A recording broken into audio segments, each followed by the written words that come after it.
അപ്പൊ ഞങ്ങള് കാപ്പി ഉണ്ടാക്കാൻ പോവാണ്. അതിന് സാധനങ്ങളും പിന്നെ അത് ചെയ്യണേ കാണിച്ചിടാം. ആദ്യം തന്നെ വെള്ളം ഒഴിക്കാണ്. അപ്പൊ നമ്മള് പാൽപ്പൊടിയും കാപ്പി വെച്ചാണ് നമ്മള് കാപ്പിപ്പൊടി പാൽപ്പൊടി വെച്ചാണ് ഉണ്ടാക്കാന്. അതിന് വേണ്ടി നമുക്ക് ഇതൊന്ന് പൊട്ടിക്കാം.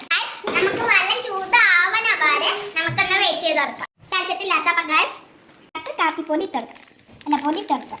പാൽപ്പൊടി അങ്ങനെ പാൽപ്പൊടി ഇട്ടു. അപ്പൊ നമ്മൾ 2 കൂട് പാൽപ്പൊടി ഇട്ടിട്ടുണ്ട്. അടുത്തത് നമുക്ക് ഒരു കൂട് കാപ്പിപ്പൊടി ഇട്ടെടുക്കാം.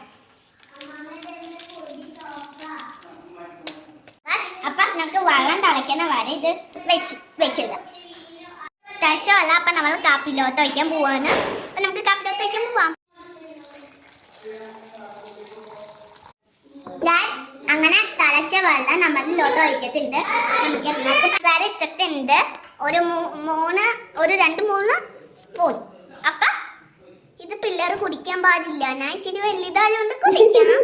പക്ഷെ ആ ദീച്ചുനൊന്നും കുടിക്കാൻ പാടില്ല. ദീച്ചു പിഞ്ച് കൊച്ചാണ്. അപ്പൊ ഇത്രയുള്ളൂ. എല്ലാരും കുടിച്ചു കഴിഞ്ഞിട്ട് എങ്ങനെ ഇരുന്ന്